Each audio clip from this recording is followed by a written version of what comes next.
Wouldn't you know it, DC and Marvel decided to wait to the second last week of the year to deliver the goods. These are the most comic books that we've recommended in 1 week all year, Drew. Yeah, who would have thought it would have taken over 50 plus weeks to get to this? But I know. Hey, yeah, I'll take it. I'll gladly take it because, despite what people think, we love reading great comics. And the more we get, that's great for everyone. It's great for us. So let's talk about these great comics. And it is Christmas season. In the Christmas spirit, we're going to first recommend Batman Santa Claus Silent Night #3, Jeff Parker, Michelle Bandini, the ongoing adventure of Batman, basically, and all the members of the Justice League and really DC Extended Universe showing up in this story. And it's been a whole lot of fun. I really like the first issue, and this is definitely a return to form this particular week. And there's a great little moment where we have an interaction between Santa Claus and Superman that I thought was absolutely brilliant. Felt like it was so in character. The only people that might not like this comic book are Blue Beetle fans, but otherwise, I think it's pretty damn good. This is the best Christmas comic of the year, easily. I probably will agree with you. It's easily the best Christmas comic of the year. But this recommendation is more for you than me. Like I thought it was okay. I wanted more Santa and Superman. Like I was hoping they would have opened the issue with Santa and Superman, but we didn't get that until like near the end of the comic, from what I recall. And I was kind of disappointed with that. But yeah, on the whole, it's okay. I'll say, because you could actually do a hell of a lot worse than Batman Santa Claus Silent Night. Oh, it was a whole lot of fun. If you're looking for something that's got some Christmas themes to it, it's been shockingly good. I was expecting absolutely nothing from this series, and I've enjoyed a little slice of fun DC Comics Santa magic in there. Now let's get to the indie comic books, Drew. First up, Conan the Barbarian #6, Jim Zub, Doug Braithwaite. Not quite as hot as the first 4 issues, but I still think Conan the Barbarian under Titan Comics and Jim Zub is still really, really good. Yeah, it is still really, really good. It's better than anything Marvel did when they got the rights back. Yeah, this issue, solid good once again. I will say for me, it's slightly disappointing having Doug Braithwaite on the art. Look, don't get me wrong, he is a great artist, but it doesn't have that Bronze Age tone. But the art is still good. We have a Conan who's still haunted by the loss of Belit, and which I think is the story we really should have gotten instead, but got this one. What we have here is, it's, in a sense, a zombie story. By the end of this issue, it opens up with him fighting off some spirits, but his comrades might have been infected by these spirits. It's a solid, good recommendation, but story-wise, I would have rather gotten the Belit story. But it's still a solid, good, and solid recommend. Well, that's definitely in the tradition of Robert E. Howard to skip around times. Perhaps we will get back to the Belit story, or maybe that's what Savage Sword of Conan is going to be. Not really sure, but we got more indie comic books to talk about. G.I. Joe, A Real American Hero #302, Larry Hama, Chris Mooneyham. This thing is absolutely hilarious. It's so much fun. The art by Chris Mooneyham is amazing. And the speech that Cobra Commander gives to the people of Springfield, explaining that Serpentor Khan has an army of cannibal mutants and they're likely coming there, and your loved ones aren't coming back, I thought was the most in-character thing I've ever seen in a comic book. Yeah, I was laughing pretty hard during this speech, people talking back to Cobra Commander about it. I was really enjoying it.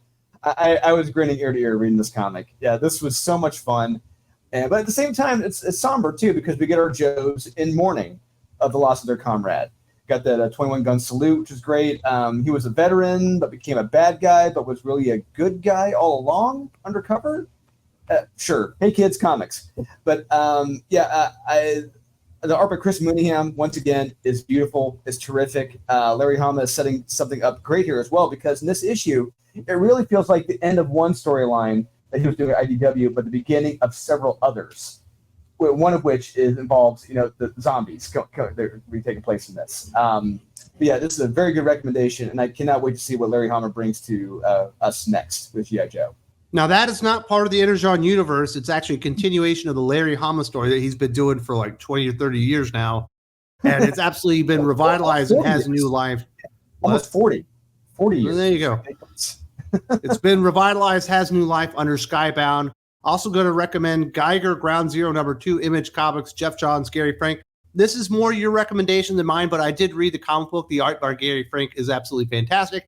If you love Geiger and you really enjoyed what Jeff Johns was doing there, you're probably going to enjoy this, but it's more of a prequel to the original Geiger series that adds a little bit of information, but doesn't really point the character on any type of new journey. But you also get a couple of pages of Junkyard Joe at the end of this as well. reminding people that we do have a Ghost Machine coming in the not too distant future, and certainly more Geiger and Junkyard Joe and a lot of other characters in the future of this. And it's solid stuff. Yeah, and you hit the nail on the head right there when this is a prequel book. I really think what Jeff Johns is doing here is that he's fixing some of the problems that Geiger had when he launched it. Because when I read Geiger initially, there were people who were just blowing their load over it, saying it's the best thing ever. But it had problems. The series had problems. The character Geiger, he had problems. And his motivations and everything, he really wasn't a hero. And I really feel like what Jeff Johns is doing here is that he's really relaying the foundation here to cement Geiger himself, the character, as a hero, fixing those motivations, fixing the origin, which is a terrific idea. And this issue here has been the best from anything Mad Ghost related. This issue is kind of told in the past, present, and future tenses because it includes Dr. Molotov's journals, who is the guy who was more or less responsible for what happened to the world. And when we meet both Dr. Molotov and Geiger, both men want to get to their families. Solid motivations. Both may discover it may not be as easy as they thought, or be careful what you wish for.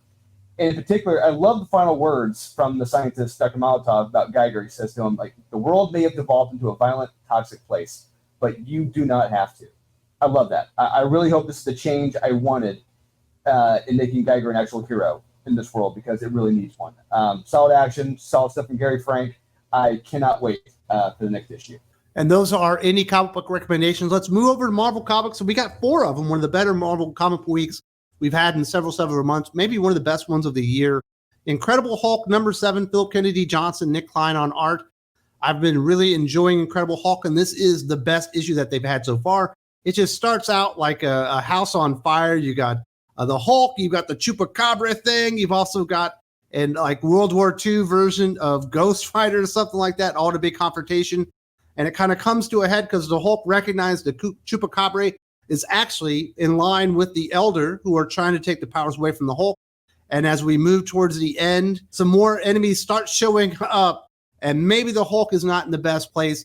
The Nick Klein art absolutely sings in this particular comic book, and this issue is really getting things heated up for 2024. Absolutely loved it. Definitely the best issue of Incredible Hulk so far. Yeah, I loved it as well. We get some beautifully and horrifically illustrated Hulk versus Ghost Rider action. Enough said. Nick Klein is just an amazing artist, and he's really showing off his talents in this issue. He's just strutting this stuff, and rightfully so, because he's showing you like that he's the big guy at Marvel right now, and I could not disagree with that. And now we're shown something as well that may have been shown before in Hulk's past, but I can't really recall the issue because we see where Banner goes when Hulk comes out, and it's pretty creepy. It's pretty cool too. At the same time, I like where Banner goes. Get a great cliffhanger as well, and I cannot wait for the next issue. Incredible Hulk is currently the best ongoing for Marvel right now, and if you don't think so, you're wrong or you haven't read it yet. Please do read Incredible Hulk, guys. You will not be disappointed at all. Absolutely, that one's the highest recommendation at Marvel by far. But I'm still shockingly enjoying Capwolf and the Howling Commandos #3, Stephanie Phillips, Carlos Magno. I've now recommended 3 issues of the Stephanie Phillips comic book in a row. This one is much more heavy on the art as far as what's going on. That's great here. Carlos Magno's Capwolf is awesome. All the other werewolves are awesome. The Priestess werewolf is awesome. And this thing is action-packed from beginning to end. If you like monsters fighting each other and lots of werewolves, this is the comic book for you. I will admit the story only moves about 2 inches away from where you begin the comic book, but there is a lot of action. Great, crazy art by Carlos Magno, and I'm shocked at how much fun I'm having with this. I don't know how they're actually going to be able to end it with only 1 issue left, but I have really enjoyed this comic book series, and I'm shocked that I liked it so much. Yeah, I would agree with you. The story moved about 2 inches in this. And I can really, really only recommend this for Carlos Magno's art. And because, I mean, I guess I'll say it before and I'll say it again. If you have, going back to as far back as Avengers Next Strike, which he did like 2 or 3 years ago, he nailed it. He killed it. And I really feel like this is a guy who really should be on bigger gigs than this. He deserves better. But I mean, don't get me wrong. It's a fun concept. It's a fun story, but he really deserves better because he is a kick-ass, phenomenal artist. And if you do pick this up, do just check it out for Carlos Magno's art because he can really tell a kick-ass comic story. That is not the only comic book this week that I'm going to recommend, mostly because of the art. Also, Spine-Tingling Spider-Man #3, Saladin Ahmed, Juan Ferreira on this one. I feel like the art was almost completely pulling this comic book forward in this one. There's an amazing reveal where Spider-Man kind of realizes all the stuff that's happening. There's only one person that could do that, and it was Mysterio. And when he discovers Mysterio and what's been done to him, in that page of art, it is absolutely gruesome, it's grotesque, and it's freaking phenomenal. Juan Ferreira, another guy that should be a superstar, but for some reason is not, doing an amazing job on this comic book. We do get the reveal of who's behind all of the things that are happening to Peter Parker, and it's another very satisfying issue. And if you like Juan Ferreira art, if you like terrifying art, this is a good comic book. Yeah, absolutely. Once again, another issue from this series was a banger. Spidey learns who may be behind this whole scheme, but they may just happen to take an even darker twist. Like you said, when we get to that page, it is like, what the hell is going on here? I absolutely loved it. The art is terrific. The mood, the horror, the dialogue. This is a great horror story from the big two, if not the best horror story from the big two. I'll say it again. Amazing. It's amazing Saladin Ahmed is writing this because it really doesn't have any of his baggage that he brings to comics when he writes a story, which is pretty phenomenal. I got to give him credit for that. He's just telling a kick-ass horror superhero story. This is not only a horror story done right, but a Spider-Man story done right, because we're sure as hell not getting that from Zeb Wells. This is arguably the best Spider-Man story out right now. Please do check out Spine-Tingling Spider-Man #3. If you are a true Spider-Man fan, you will enjoy this. Now, our final recommendation from Marvel is more you than me. I also read Original X-Men #1 from Christos Gage and Greg Land. But me personally, I cannot put my seal of approval on this one. There is a ton of exposition throughout the very first half of the comic book. And when you think of the reason why the Phoenix-led Jean Grey is actually going out there and recruiting the original X-Men team, it doesn't make a whole lot of sense, but it does get better in the second half. But I thought this one had a lot of issues, but you apparently loved it. Yeah, I did enjoy Original X-Men #1. Like you said, we have the Phoenix from another universe recruiting the classic X-Men before they were corrupted by Bendis and every other person in Marvel X-Office right now, to take down the Phoenix of another multiverse before she leaves her universe to take over others. But solid action scenes as well, fun dialogue. We get great twists with the Dark Phoenix. Yeah, the twist with the Phoenix later on. It's like, oh, okay, this makes sense as to why. And I dug it. It was a hoot seeing the Age of Apocalypse Wolverine at the end, but I am not looking forward to this derivative Wolverine team nonsense coming up. It looks and sounds head-slappingly stupid and lazy, but this issue on the whole, outside of this potential dumpster fire of a series, is a solid, good recommendation. This issue is just a lot of fun. It's art by Greg Land. It's great seeing him draw the classic X-Men. I enjoyed it. If you like the classic X-Men, you will enjoy this. And that is like the celebration of 60 years of X-Men, that particular issue, and it is leading into Weapon X-Men, obviously in March of 2024. Now let's move over to DC Comics. We still got 3 more besides Batman Santa Claus. Batman Offworld #2, Jason Aaron, Doug Mank on this one. And I'm just having a whole lot of fun with this particular comic book. You know, you got Batman like sitting in the bowels of the ship with all the other leftover people that they think are expendable, like learning how to fight all these aliens and defeat them. I think it's a pretty good concept. Jason Aaron actually makes me feel for a robot, which never really works. And we also get the new Tamaranian that's in here. I think her name is Eon or something like that. We kind of get her fleshed out and how she ended up being there and what some of her motivations are. And obviously the art just does look phenomenal. There is one piece of story regarding Batman surviving that doesn't really work, but otherwise, I think it's a lot of fun. It's a good comic book. There's that one part, it's like, we're getting a little close to Chip Zdarsky here. I don't know about that. But it quickly writes itself after that. But yeah, once again, another issue, another banger. We have a young Batman out of his element on a hellish spaceship, getting his ass kicked, treated like he's nothing, and fighting to survive.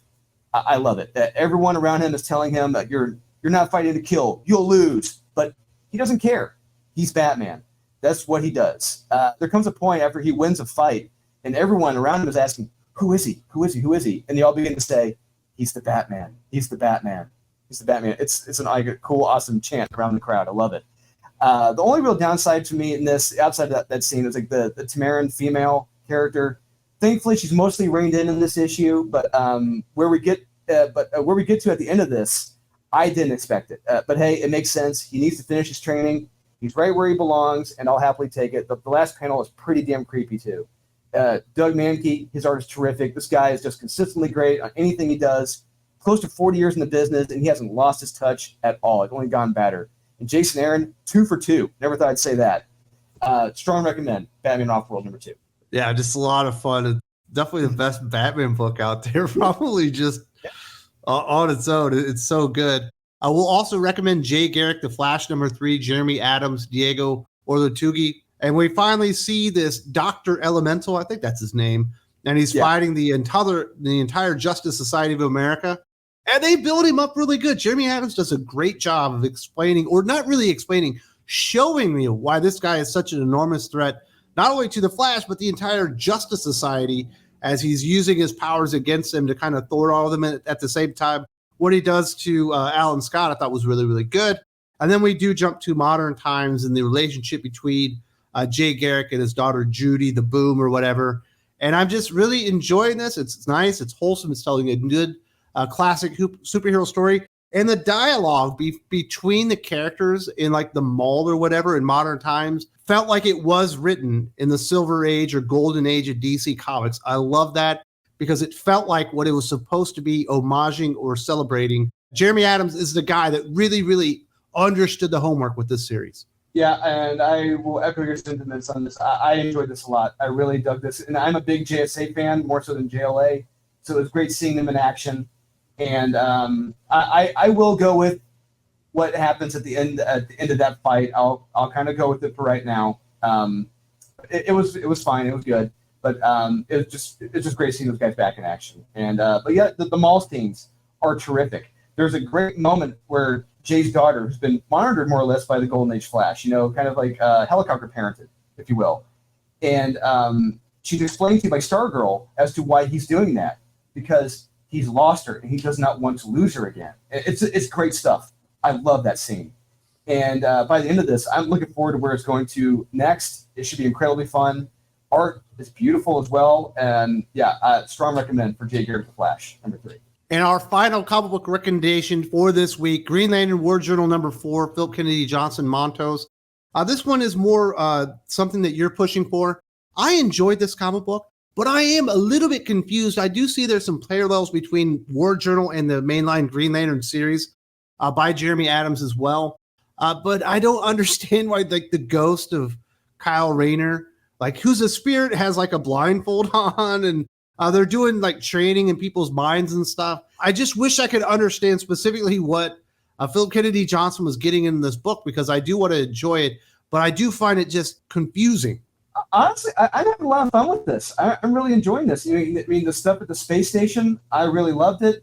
The stuff with the United Planets, Green Lantern guy showing off to John Stewart, and just John just pretty much wiping the floor with him is terrific, treating him like a rag doll. And the stuff with John and his mom, I simply loved it. I thought that was beautiful. And art is incredible for this. I love the dialogue, the pacing. This is the Green Lantern story I want, and I've wanted, and I cannot recommend this enough. But Drew, you didn't tell me what's happening. Why are they training in their minds? What's going on? What are they getting ready for? Coming for it looks like a zombie apocalypse, or like this zombie creature coming, this indigo zombie thing coming, and it looks threatening. Looks a nice little Lovecraft feel to it, and I think it's going to be pretty epic, and I can't wait. And I do want to say thank you very much to Drew for joining me for a fun rundown. 11 comic books to recommend. We don't get to do this nearly enough. Merry Christmas to you and your family. I hope you're doing well. And I imagine you're going to be rooting on the Colts this week, and you might make the playoffs. I know, right? Yeah, playoffs. What are you talking about? Playoffs? We're watching that in real time. Yeah, we have a good chance. Let's go, horse. We got this. And I do want to say thank you very much to everybody out there. If you're looking for some fun, more fun entertainment from Thinking Critical, we do have the Patreon. There's a link in the video description. If you haven't checked that out, we got a lot of new stuff coming in 2024. And we've got over 7 hours of new content every single week in podcast form. Definitely check that one out. And I will see you next week for our last, I guess it'll be our last best of the week for 2023.